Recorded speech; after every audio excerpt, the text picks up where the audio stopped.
ఇవాళ సాయంత్రం తెలుగు రాష్ట్రాల సీఎంల భేటీ జరగనుంది. విభజన సమస్యలకు సంబంధించి పలు కీలక అంశాలపై రేవంత్, చంద్రబాబు చర్చించనున్నారు. పవర్ పాయింట్ ప్రెజెంటేషన్ ద్వారా విభజన అంశాలను వివరించనున్నారు ఇరు రాష్ట్రాల సీఎంలు. ఇందుకోసం ప్రజాభవన్లో ఏర్పాట్లు చేశారు. ఇప్పటివరకు పూర్తయిన విభజన అంశాలను, అపరిష్కృతంగా ఉన్న సమస్యలను ఇరు రాష్ట్ర అధికారులు వివరించనున్నారు.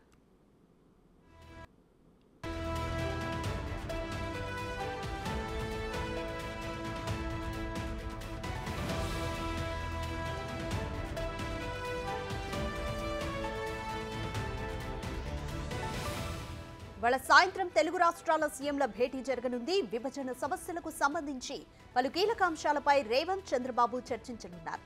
పవర్ పాయింట్ ప్రెజెంటేషన్ ద్వారా విభజన అంశాలను వివరించనున్నారు ఇరు రాష్ట్రాల సీఎంలు. ఇందుకోసం ప్రజాభవన్లో ఏర్పాటు చేశారు. ఇప్పటివరకు పూర్తయిన విభజన అంశాలను, అపరిష్కృతంగా ఉన్న సమస్యలను ఇరు రాష్ట్ర అధికారులు వివరించనున్నారు.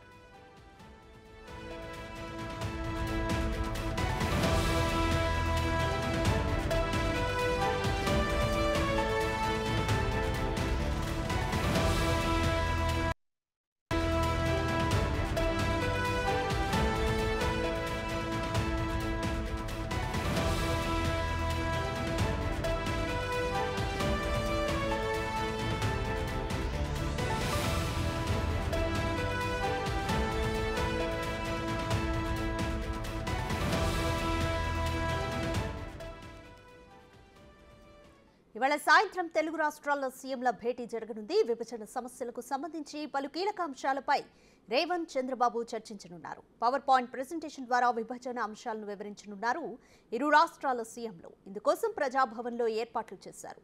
ఇప్పటివరకు పూర్తయిన విభజన అంశాలను, అపరిష్కృతంగా ఉన్న సమస్యలను ఇరు రాష్ట్ర అధికారులు వివరించనున్నారు.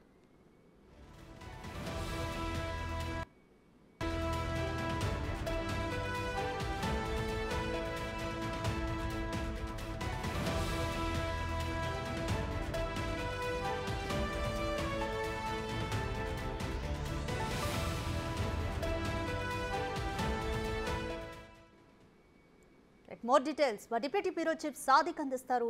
సాదిక్, ఈ రోజు బిగ్ డే అని చెప్పుకోవచ్చు. ఇరు రాష్ట్రాల సీఎంలు విభజన అంశాలపైన చర్చించబోతున్నారు. ప్రజాభవన్లో ఇప్పటివరకు ఎటువంటి ఏర్పాట్లు జరిగాయి? ఇటు పక్కన ఇప్పటికే చంద్రబాబు హైదరాబాద్కు చేరుకున్నారు. ఇక అధికారులు కూడా ఎటువంటి ప్రెజెంటేషన్స్తో సిద్ధంగా ఉన్నారు?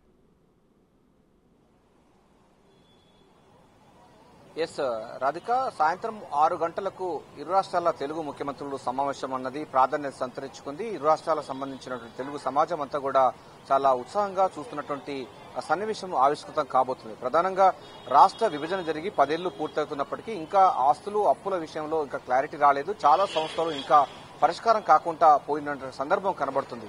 గత ప్రభుత్వాలు ఈ విభజన సంబంధించిన అంశాల్లో ఆచితూచి వ్యవహరించడంతో అవి చాలా మట్టుకు ఇంకా పరిష్కారం కాకుండా ఉన్నటువంటి పరిస్థితి కనబడుతున్న నేపథ్యంలో రెండు తెలుగు రాష్ట్రాల్లో కొత్త ప్రభుత్వాలు ఏర్పడిన తర్వాత విభజన సమస్యలను పూర్తిగా పరిష్కరించుకోవాలి, తెలుగు రాష్ట్రాల్లో అభివృద్ధి సాధించాలన్న లక్ష్యంగా ముందుకు పోతున్నటువంటి సందర్భం మనకు కనబడతా ఉంది. అందుకో భాగంగా విభజన చట్టంలో ఉన్నటువంటి సమస్యలను పరిష్కరిస్తూనే మరోవైపు కేంద్రం నుండి వచ్చేటువంటి గ్రాంట్స్ కానీ కేంద్రం నుండి వచ్చేటువంటి అనేకమైనటువంటి అంశాల్లో కూడా అటు తెలుగు రాష్ట్రాలకు చేరే విధంగా ఎట్లా ప్లాన్ చేసుకోవాలి రెండు తెలుగు రాష్ట్రాలకు సంబంధించిన. ఎందుకంటే విభజన సమస్యల పరిష్కారం కోసం విభజన చట్టంలో అనేక అంశాలు తెలంగాణకి ఇచ్చింది, అదేవిధంగా ఆంధ్రప్రదేశ్ కూడా ఇవ్వడం జరిగింది. సో ఇద్దరు కలిసి కూడా ఈ విభజన సమస్యలు పూరించుకొని కేంద్రం నుండి వచ్చేటువంటి ప్రత్యేక గ్రాంట్స్ కానీ ప్రత్యేకమైనటువంటి సదుపాయాలు విభజన చట్టంలో ఏముందో దాన్ని కలిసికట్టుగా ముందుకు పోలే లక్ష్యంగా ఈ యొక్క పునాది పడబోతుంది. ప్రధానంగా 9-10 షెడ్యూళ్లు అంటే కొన్ని సంస్థలు ఉన్నాయి, కొన్ని ఇన్స్టిట్యూషన్స్ ఉన్నాయి, కొంత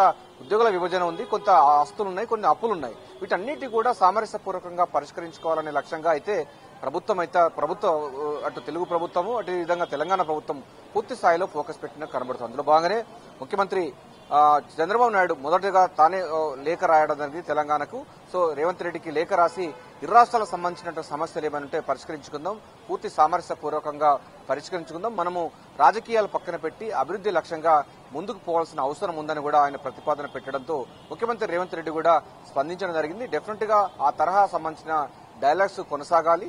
రాష్ట్ర విభజన జరిగి 10 ఏళ్లు పూర్తవుతున్నా కూడా విభజన సమస్యలు ఇంకా అలా ఉన్నాయి. వాటిని పూర్తి స్థాయిలో పరిష్కరించుకోవాలని కూడా ఏకాభిప్రాయంకు రావడం జరిగింది. ఈ రోజు అది వేదిక ప్రజాభవన్ ఉండబోతుంది. సాయంత్రం 6 గంటలకు ముఖ్యమంత్రి రేవంత్ రెడ్డి, డిప్యూటీ సీఎం మల్లుబట్టి విక్రమార్క, శ్రీధర్ బాబు, పొంగులేటి శ్రీనివాసరెడ్డి వీళ్ళు కూడా వస్తారు. అదేవిధంగా ఏపీ నుండి కూడా మనకు చంద్రబాబు నాయుడుతో పాటుగా ఇతర సంబంధించినటువంటి నేతలందరూ కూడా రాబోతున్నారు. సో ప్రధానంగా ఈ అంశంలో అంటే సత్యప్రసాద్, జనార్దన్ రెడ్డి, దుర్గేష్ వీరు కూడా ఏపీ తరఫున సంబంధించినటువంటి ముఖ్యమంత్రి చంద్రబాబుతో వీళ్ళు కూడా కలిసి రాబోతున్నారు. ఇక విభజన సమస్యలు మనకు చూసినట్టయితే ప్రధానంగా తెలుగు రాష్ట్రాలకు సంబంధించిన అంశాల్లో ఉమ్మడిగా ఉన్నప్పుడు 1000 కిలోమీటర్ల వరకు కూడా కోస్టల్ కారిడార్ కూడా ఉంది.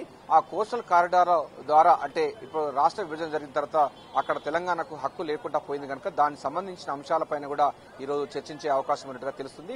అంతేకాకుండా తెలంగాణ రాష్ట్రం ఏర్పడిన తర్వాత ఆర్డినెన్స్ ద్వారా 7 మండలాలు భద్రాచలం సంబంధించిన 7 మండలాలు కూడా ఆంధ్రప్రదేశ్ లో విలీనమైన సందర్భం ఉంది.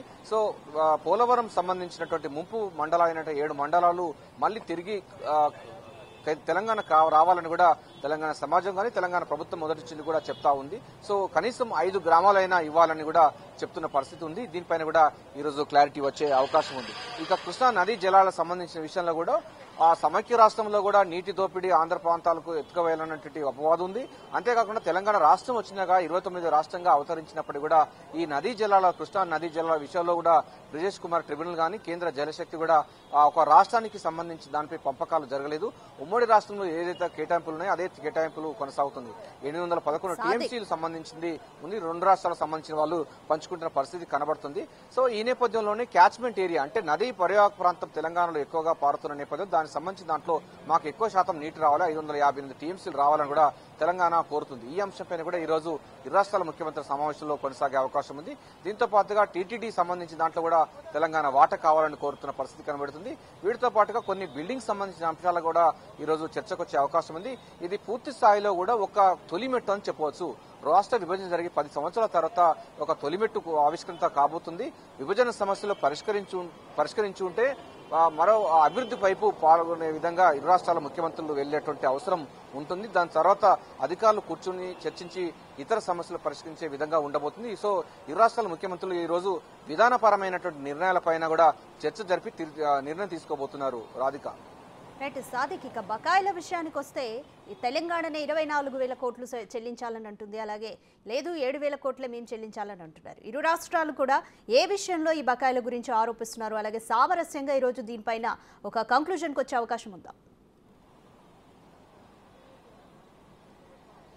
ఎస్ రాధిక, ఎందుకంటే మనకు సీలేరు సంబంధించినటువంటి ప్రాంతంలో మనకు జల విద్యుత్తు ఉంది. దానికి తెలంగాణ రాష్ట్రం ఏర్పడిన తర్వాత సీలేరు అన్నది ఆంధ్రప్రదేశ్ లోకి మెర్జ్ అయింది. సో సీలేరు సంబంధించిన ఉత్పత్తి అయినటువంటి విద్యుత్తులో దాదాపు తెలంగాణకు సంబంధించిన దాంట్లో మన వాటా 24,000 కోట్ల రూపాయలు తెలంగాణకు రావాల్సి ఉందని కూడా తెలంగాణ మొదటి చెప్తా ఉంది. అంతేకాకుండా బడ్జెట్ లో కూడా ఏపీ నుంచి మనకు 17,000 కోట్ల రూపాయల వరకు కూడా చిల్లర కూడా రావాల్సిన అవసరం ఉందని కూడా బడ్జెట్ లో కూడా తెలంగాణ ప్రభుత్వం చెప్పడం జరిగింది. సో వాటిని ఇంట్రెస్ట్ లో అన్ని కలిస్తే దాదాపు 24,000 కోట్ల రూపాయలు విద్యుత్ బకాయిలు ఉన్నాయి.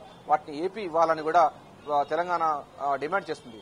అంతేకాకుండా ఏపీ కూడా మాకే 7,000 కోట్ల రూపాయలు తెలంగాణ బకాయి ఉంది, దీన్ని పరిష్కరించుకుందామని కూడా అంశంపైన కూడా ఏపీ ప్రభుత్వం కూడా చెప్తా ఉంది. సో ఈ అంశంపైన కూడా ఇరు రాష్ట్రాలకు సంబంధించిన ముఖ్యమంత్రి సమావేశంలో కూడా ఇది కూడా చాలా ఇంపార్టెంట్ టాపిక్ గా ఉండబోతుంది. సో ఇది కూడా ఒక ఐటమ్ గా ఉండబోతుంది. సో 24,000 కోట్ల రూపాయల సీలేరు సంబంధించినటువంటి విద్యుత్ ప్రాజెక్టు సంబంధించిన అంశాల్లో వాటా సంబంధించి దానిపైన అప్పులు ఆస్తులు సంబంధించిన విషయంలో కూడా ఈ చర్చించే అవకాశం అయితే కనబడుతోంది. ఇక దీంతో పాటుగా మనకు కృష్ణా జిల్లాలో మాట్లాడాము, అదేవిధంగా టీటీడీ గురించి మాట్లాడడం జరిగింది. ఇతరత్ర సంబంధించిన కొన్ని బిల్డింగ్స్ ఉన్నాయి. హెరిటేజ్ బిల్డింగ్ తో పాటుగా ఏపీ సిఐడి సంబంధించినటువంటి బిల్డింగ్స్ ఉన్నాయి. వాటిపైన దాంతో పాటు లేక్యూ గెస్ట్ హౌస్ ఉంది. దీంతో పాటుగా మనకు తెలుగు యూనివర్సిటీ ఉంది. అంతేకాకుండా అంబేద్కర్ యూనివర్సిటీ లాంటివి ఉన్నాయి. సో ఇవన్నిటి కూడా అంశాలపైన కూడా ఇప్పటికే శీలాబేడి కమిటీ ఒకటి రాష్ట్ర విభజన జరిగినప్పుడు చేసేది, కానీ కొన్ని ఇంకా పరిష్కారం కానట్టు సందర్భం ఉంది. సో చిన్న చిన్న సమస్యలను పక్కన పెడితే డెఫినెట్ గా రాష్ట్ర ప్రజలకు అంటే తెలుగు రాష్ట్ర ప్రజలకు ఆస్తులు అప్పులు సమానంగా పంచుకునే విధంగా ప్లాన్ చేసుకోవచ్చు అనేటువంటి అంశం పైన కూడా ఇరు రాష్ట్రాల ముఖ్యమంత్రులు ఈ చర్చ అంటే ఈ రోజు భేటీ కావడం అన్నది ప్రాధాన్యత సంతరించుకుని తెలంగాణ సమాజాన్ని కోరుకుంటుంది. విడిపోయి కలిసి ఉంటాము, అదేవిధంగా ఆస్తులు అప్పుల విషయంలో సమానంగా పంచుకొని రాజకీయాలు పక్కబెట్టి తెలుగు రాష్ట్రాలు దేశంలో గొప్ప ఖ్యాతిని గడించే విధంగా ఇరు రాష్ట్రాల ముఖ్యమంత్రుల సమావేశం నాంది పలుకుతుంది. ప్రజాభవన్ వేదిక సాయంత్రం 6 గంటలకు ఇది ఆవిష్కృతం కాబోతుంది. Radhika, vote. Thank you Sadiq.